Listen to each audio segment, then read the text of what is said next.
fazendo que a visão sistêmica se ampliasse para a tomada de decisões que essas pessoas com grande responsabilidade tinham nessa organização.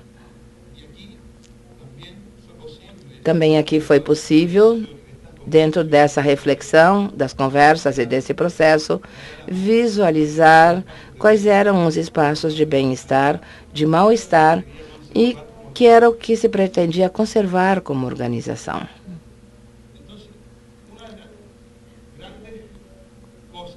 Uma das coisas mais importantes, uma das coisas que teve mais sentido, não em todas as pessoas do grupo, é preciso ser honestos, foi sempre ter no centro o cuidado pelo autorrespeito, um olhar sistêmico das decisões, das tarefas e responsabilidades, e sempre gerar como gestor, como gerente ou diretor, espaços para a co-inspiração e a colaboração com meus colaboradores.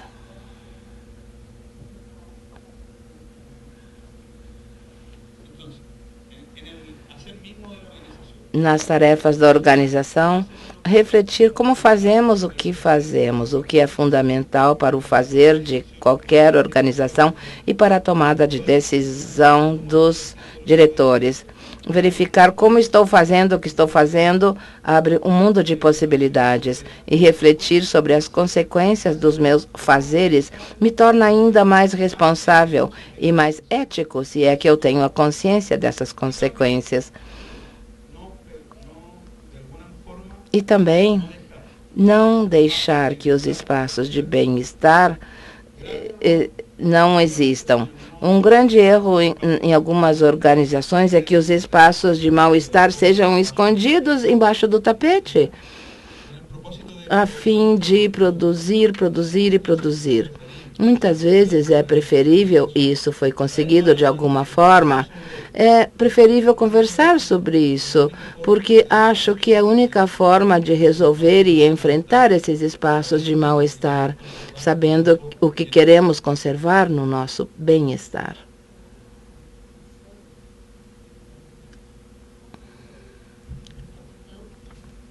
Então,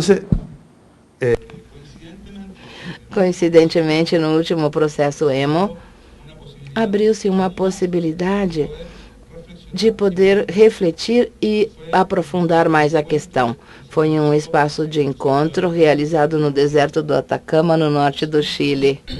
Algumas pessoas, né, de posições estratégicas da organização e que eram capazes de convergir olhares e trazer um olhar de diferentes pontos, né, e conviver com esses olhares, nós fomos chamados pela presidência do sistema a vivenciar também um processo profundo e inovador no deserto do Atacama, com a escola matrística, nos fundamentos do biologia cultural e estando nesse entendimento.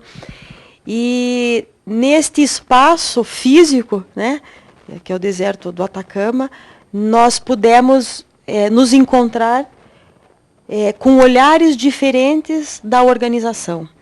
Fortalecer os nossos laços profissionais, ampliar a nossa mirada e iniciar, a partir daquele momento, um processo intenso de transformação na convivência. Foi um período muito rico, muito especial, onde nós tivemos muitos avanços na relação, e quando, na verdade, hoje nós conseguimos distinguir que nós nos preparávamos naquele momento para viver um grande processo de co-inspiração. E esse grande processo de co-inspiração, ele foi possível viver num projeto que deriva de todo esse processo intenso de educação corporativa que nós chamamos, que foi chamado de mapa sistêmico dinâmico.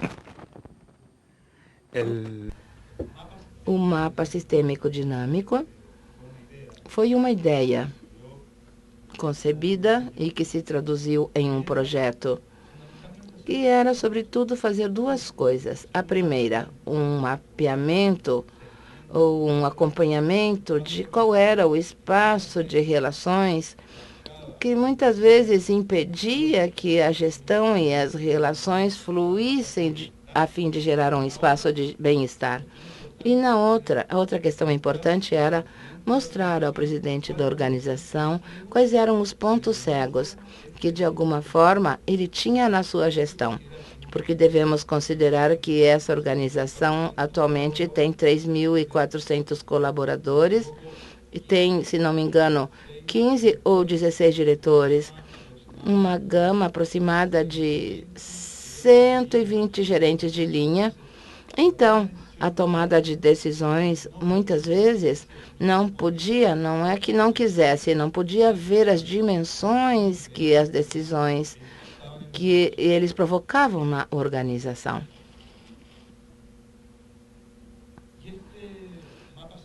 Este mapa sistêmico dinâmico baseou-se, digamos, na lei metasistêmica, em que temos de colocar a visão no processo e não no resultado. Isso muda tudo.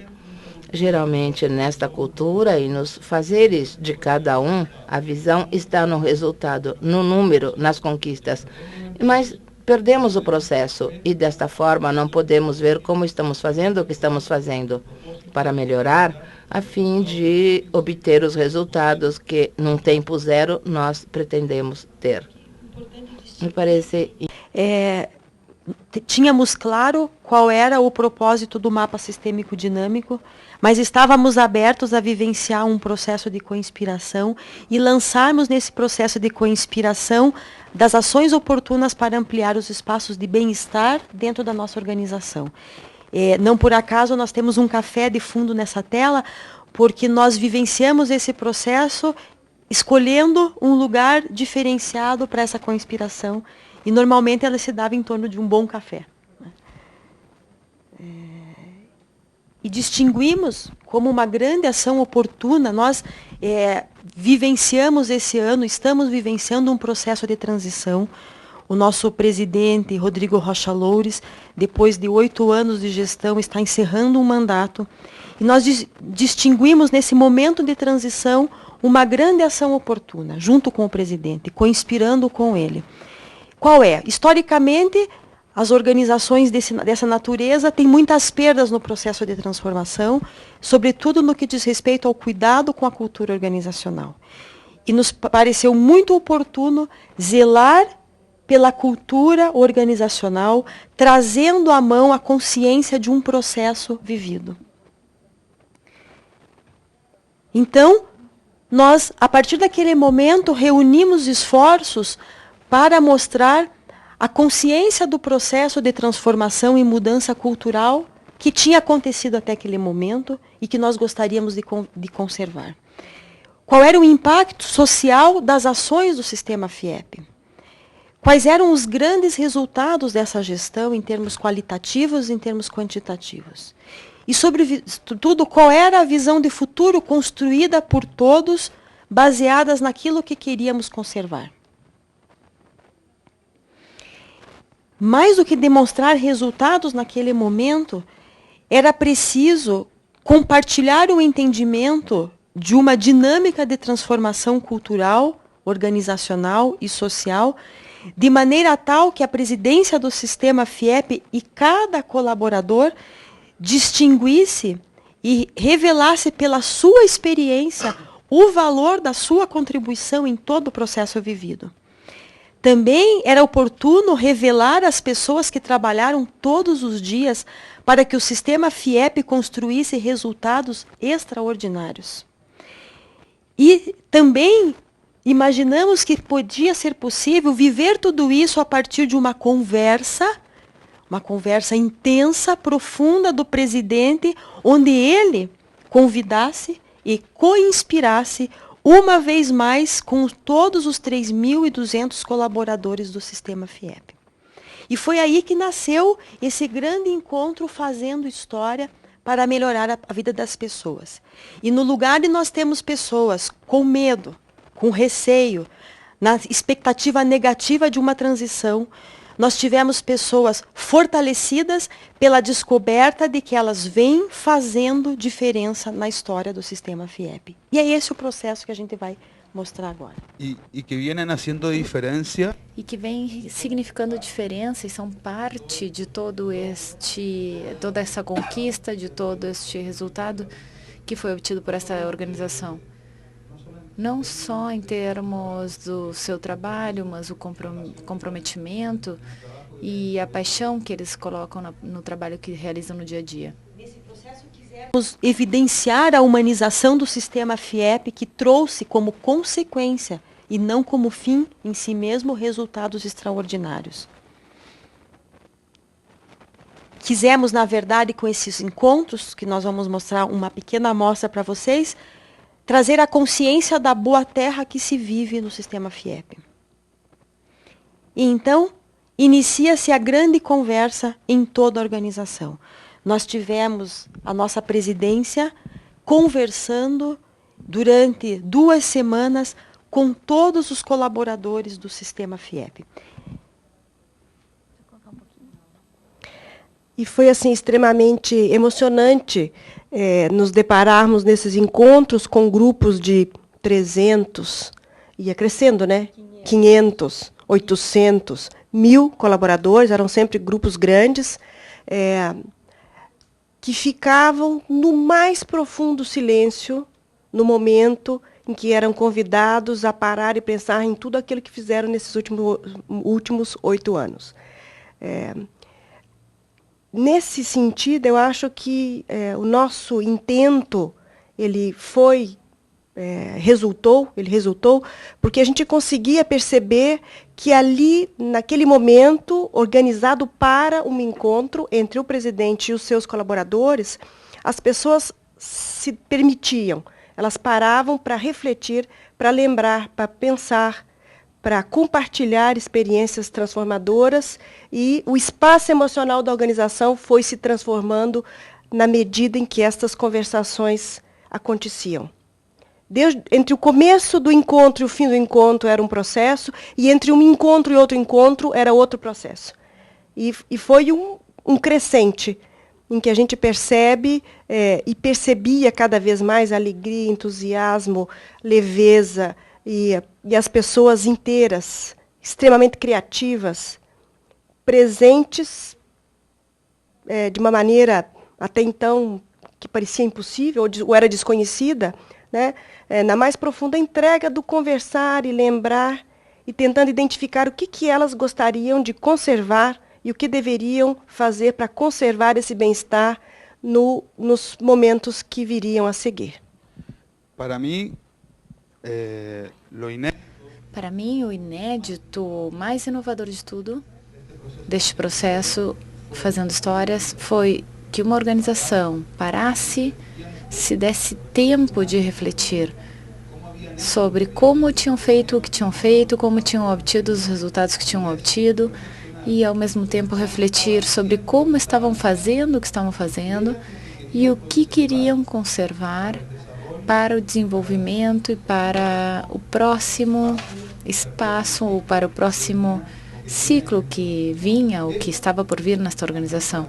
Isto, para mim, pelo menos, foi a parte mais inovadora, que uma organização parasse para pensar sobre isso.